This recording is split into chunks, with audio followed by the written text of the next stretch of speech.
Bien bonjour! Hello tout le monde, aujourd'hui on se retrouve pour une nouvelle vidéo. Donc aujourd'hui on se retrouve pour une vidéo foire aux questions sur mes études. J'en avais déjà fait une au mois de novembre, je vous la mettrai dans la barre d'infos. Je vous fais un petit résumé pour ceux qui arrivent en cours de route. Donc je suis actuellement en études de community management à distance. Donc voilà, je me suis inscrite cette année en novembre. J'arrive à peu près à 8-9 mois de formation là. J'ai bien testé le système et du coup je me suis dit que j'allais répondre à vos petites questions par rapport à ça. Donc je vais aborder mes matières préférées, comment ça se passe les cours à distance, dans quoi je vais spécialiser en tant que futur community manager, etc. Donc si la vidéo vous intéresse, je vous laisse avec la suite. Donc on va commencer avec la première question. J'ai noté mes questions sur une feuille à l'ancienne. La première question c'est: combien d'heures bosses-tu par jour? Les questions qui fâchent. Alors, j'ai mis énormément de temps à trouver mon rythme de travail. J'ai essayé énormément de choses. J'ai essayé de me lever super tôt le matin parce que, bah voilà, fallait que j'essaie. J'ai essayé de bosser le soir, je n'arrive pas. Le bosser le matin, je n'arrive pas parce que je suis absolument pas une personne du matin. J'arrive pas à me lever avant 11h, donc c'est voué à l'échec. Voilà, j'ai essayé plein de façons de travailler différentes. Et puis, il y en a une qui me convient, si on peut dire. Combien d'heures je bosse par jour? Donc en fait je me fais pas un emploi du temps précis quand je dois bosser, puisque vous savez que quand on prend des cours à distance on n'a pas d'horaire de cours, c'est à nous à gérer en fait comme on peut et comme on veut, surtout le nombre d'heures qu'on travaille. Donc moi je bosse pas, je fais pas une journée comme les gens qui sont inscrits dans des études normales qui font 8h 17h par exemple, ou 9h 16h ou des trucs comme ça. Moi je ne bosse pas comme ça parce que déjà je n'y suis pas obligée, et en plus je suis pas vraiment inscrite dans des études. En fait j'appelle ça des études parce que j'ai des cours et des notes et des profs, mais en vrai en soi c'est une formation. Et donc comme c'est une formation, il n'y a qu'une seule grosse matière on va dire qui est le community management. Si par exemple j'étais en études de communication, il y aurait community management, il y aurait droit, il y aurait quoi, économie, il y aurait d'autres matières, alors que là il y en a qu'une. Donc je vais pas bosser pendant 6 heures la même matière, ça n'a aucun sens, et surtout bah, ce sera hyper fatigant parce que bah on varie pas, c'est toujours la même matière en fait. Donc je me suis fixée, si on peut dire ça, des espèces de sessions de travail, ce que j'appelle des sessions de travail de 45 minutes. Donc en général je commence à bosser après manger, puisque le matin je dors. Je suis une personne qui a besoin de 11 heures minimum de sommeil. J'arrive pas vraiment à bosser le matin, sauf si j'ai fait une nuit blanche la veille, et du coup à 6 heures bah je dors pas, donc je peux bosser tôt. Mais ça m'est arrivé genre 2-3 fois max, donc je compte pas là-dessus. Je commence à partir de 14h, 13h45, 14h, et je me fais des sessions de 45 minutes. Donc pendant 45 minutes je mets un minuteur en fait sur mon téléphone et je travaille non-stop. Je fais pas de pause, je regarde pas mon téléphone, je vais pas sur YouTube, je vais pas sur Twitter, etc. Après je me fais une petite pause, ça peut aller de 15 minutes à 1 heure, ça dépend du taux de concentration que j'ai eu juste avant, parce que j'ai des énormes problèmes de concentration. Moi déjà au bout de 30 minutes c'est déjà hyper dur de me garder concentrée, donc voilà, je fais un effort, j'essaie de faire au moins 45 minutes pour que ce soit quand même efficace, et après je reprends 45 minutes et je fais ça 4 fois. Ça dépend, entre 3 et 4 fois, pour pouvoir travailler entre 2 et 3 heures par jour. Ça a l'air très peu dit comme ça, mais en vrai pour moi c'est énorme, et voilà, je préfère travailler peu mais travailler efficacement plutôt que travailler pendant 6 heures et arriver à rien et rien comprendre et voilà, et rester devant ma feuille.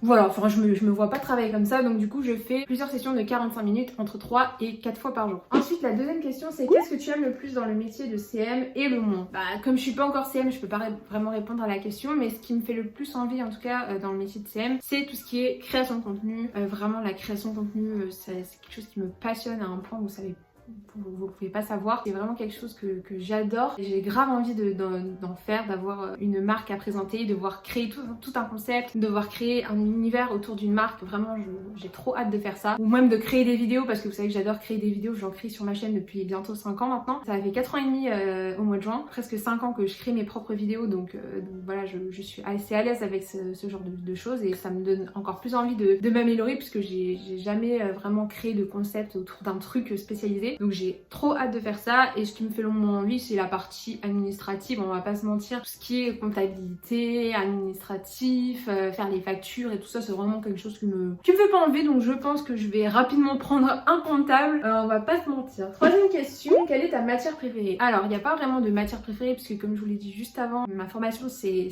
autour d'une grosse matière qui est le community management, mais elle est divisée en fait en plusieurs domaines de compétences. J'appelle ça des domaines de compétences, donc c'est des grosses séquences en fait fait de la formation Community Manager. On va dire ma séquence préférée, on va dire ça comme ça parce que c'est pas vraiment une matière, tout est dans la même matière, mais mon chapitre préféré, ma séquence préférée, ça s'appelle Panorama des réseaux sociaux. Voilà, c'est tout ce qui est autour des réseaux sociaux, comment utiliser les réseaux sociaux et tout, j'adore. J'ai pas encore fait de matière, enfin de séquence autour de la création de contenu, donc je pense que ça va arriver. Et aussi en ce moment, j'ai terminé récemment un chapitre sur les influenceurs, sur l'influence, et vous savez que j'adore tout, j'adore le monde de l'influence, les influenceurs, tout ce qui est autour de ça, j'adore. Donc ouais, je dirais que c'est ça. Et ce que j'aime le moins, il n'y a pas écrit quelle est ta matière préférée et celle que tu aimes le moins, mais je vais quand même y répondre. Celle que j'aime le moins, je dirais que c'est... Non, c'est même pas stratégie social media, mais c'est tout ce qui est relié au marketing, tout ce qui concerne la vente, le marketing, tout ça, ça me plaît un peu moins, mais ça va, c'est pas non plus un truc que je déteste. Ensuite, quatrième question, quels sont les avantages et inconvénients des cours à distance? Alors, je voulais vous faire une vidéo entière sur ça, mais je pense que ce sera pas assez long, donc je vais juste aborder la question dans cette vidéo. Donc, les inconvénients des cours à distance, c'est que on n'a pas de cadre en fait. Certaines personnes qui ont besoin d'avoir un cadre, d'avoir des horaires, d'avoir des sessions de travail vraiment très définies, sinon ils n'arrivent pas à travailler de chez eux. Donc les inconvénients, je dirais que c'est le manque de cadre, le fait que personne ne t'oblige à bosser si t'as pas envie de bosser, ça peut être vraiment très difficile, donc je dirais que c'est un gros inconvénient. Le fait qu'on soit tout seul aussi, après on n'est pas complètement tout seul puisque les profs peuvent nous répondre si on a des questions, etc. Mais le fait qu'on soit un peu livré à nous-mêmes, un peu solo, ça peut être un inconvénient pour certains, mais en général si c'est un inconvénient, si vous aimez pas ce genre de façon de travailler tout seul, etc. Je vous conseille absolument pas de vous inscrire dans des études à distance parce que clairement vous y arriverez pas. Et les avantages, c'est que on est autonome, on apprend vraiment énormément l'autonomie, on apprend à bosser par nous-mêmes, on n'a pas de prof qui est là pour nous dire est-ce que t'as fait tes devoirs, t'as pas fait tes devoirs. Voilà, je pense que ça c'est vraiment un avantage. On est grave indépendant dans notre façon de travailler, on peut bosser comme on en a envie. Ça c'est vraiment un avantage, c'est que on n'a pas de prof qui nous dit alors moi je veux un cahier à rouge à petits carreaux, je veux que vous écriviez les titres en rouge machin. Vous êtes libre de faire en fait votre propre organisation et ça c'est cool pour les gens comme moi qui sont très organisés mais qui sont pas trop dans l'organisation que les profs aiment faire. Par exemple moi j'ai fait ma propre organisation, d'ailleurs je vous en ferai une vidéo sur mon organisation des cours et voilà, je fais mon propre truc et du coup j'aime bien en fait faire un peu comme je veux. Je pense que l'avantage principal pour moi c'est de ne pas me déplacer en fait, c'est d'être de chez soi, d'être concentré en fait, d'être tout seul, de pas avoir de distraction, même si en soi quand on travaille chez soi on peut avoir la distraction de son téléphone, de la télé, de ce qui se passe dehors, machin. Mais on n'a pas la distraction des camarades de classe qui nous font rire en cours et du coup on n'écoute pas le cours. Là on est tout seul chez soi en fait. Comme ma mère travaille, moi je suis toute seule là. La majorité de la journée. Et le fait de pas prendre les transports, pour moi c'est un énorme avantage parce que depuis que j'ai eu le bac, je prenais le bus pendant 1 heure, je prenais le train pendant 1h30, etc. Donc le fait de pas prendre les transports, moi qui habite à côté de Paris, je vous assure que ne pas me taper les transports c'est vraiment un énorme avantage pour moi. Et voilà, je pense que j'ai cité à peu près tout. Ensuite, 5e question, comment ta moyenne est-elle calculée? Alors ça c'est pour les personnes qui me suivent sur Instagram. Je vous mettrai mon Instagram quelque part, n'hésitez pas à me suivre. D'ailleurs je suis beaucoup plus active sur Insta qu'ici, donc vous avez toutes les news. Tous les jours je suis là en story. Donc comment ma moyenne est-elle calculée? Donc en fait j'ai pas une moyenne générale comme les personnes qui sont inscrites en études normales avec les moyennes de tous les contrôles mis ensemble qui te font une moyenne générale. Moi j'ai simplement des devoirs à rendre. Donc je rends un devoir, je suis notée sur 20, j'en rends plusieurs. Et le fait d'en rendre plusieurs ça me fait une moyenne générale sur 20. Donc voilà, ma moyenne elle est calculée seulement avec des devoirs. C'est pas... Voilà, c'est comme si j'avais ma moyenne générale, c'était que ma moyenne de une matière. Et donc pour ceux qui ne me suivent pas sur Instagram et du coup qui n'avaient pas suivi, en ce moment je suis à 16,25 de moyenne, ce qui est pas trop mal. Avant j'étais à 16,67 donc j'ai un petit peu descendu, mais voilà, là je suis quand même contente, je suis à 16,25 donc c'est ma meilleure moyenne générale de ma vie. Je suis assez contente de ça. Question 6, est-ce que tu veux te spécialiser? Oui, et tu n'as pas posé la question mais je pense que c'est intéressant de dire dans quoi j'aimerais bien spécialiser. Si vous savez pas, en tant que community manager on peut se spécialiser dans l'influence, dans l'analyse de données, dans pas la création de site, mais genre l'animation de site, dans la création de contenu, etc.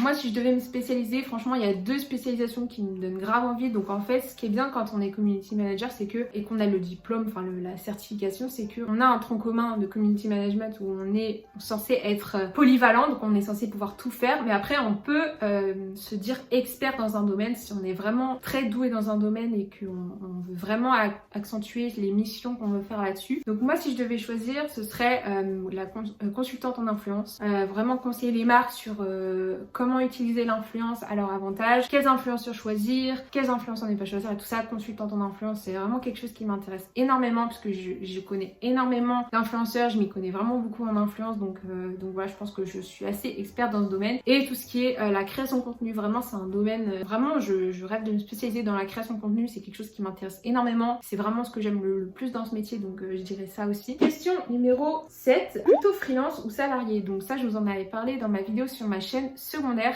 Si vous vous intéressez à tout ce qui est community management, réseaux sociaux, je vous invite à vous abonner à ma chaîne secondaire qui parle vraiment que de ça, je vous la mettrai dans la barre d'infos. Plutôt freelance ou salarié, je vous en avais parlé dans ma vidéo, moi je suis plutôt tournée, pour l'instant j'ai plus envie de bosser en freelance. Après, j'ai pas d'expérience en tant que salarié ni en tant que stagiaire, j'ai pas encore fait mon stage, ça me saurait tarder, je vais peut-être le faire l'année prochaine. Donc voilà, si je fais un stage dans une entreprise, peut-être que j'aurais envie de bosser dans une entreprise et d'être salarié, d'être en CDI, d'avoir quelque chose de très stable. Mais pour l'instant, je suis plus en mode... j'ai plus envie d'être freelance, d'être auto-entrepreneur.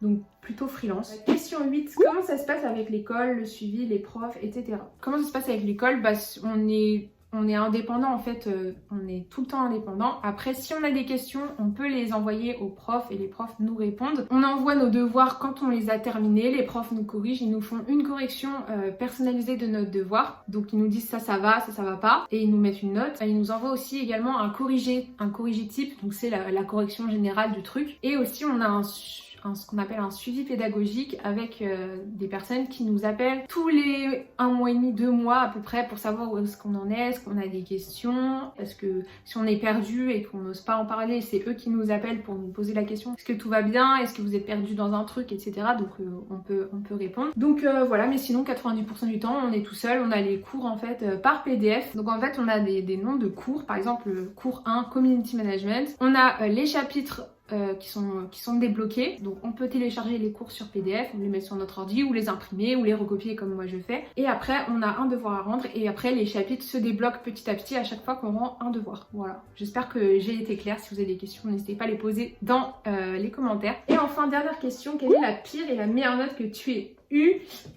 Oula, j'ai failli tomber. Alors la pire et la meilleure note que j'ai eue, ma pire seconde. Franchement, c'est vraiment un euphémisme, hein. Mais la pire note que j'ai eue, c'est 15 sur 20. Voilà, c'est tout. Ce qui n'est pas forcément une mauvaise note, hein, mais voilà, c'est la moins bonne, on va dire. Et la meilleure note que j'ai eue, c'est un 20 sur 20.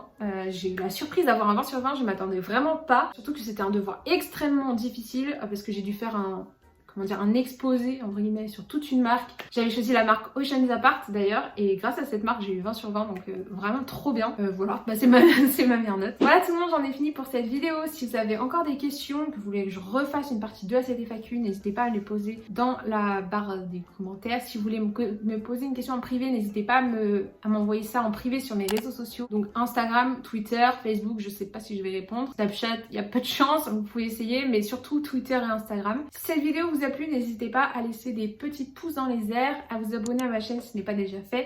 Et sur ce, je vous dis à la semaine prochaine pour une nouvelle vidéo. Bisous.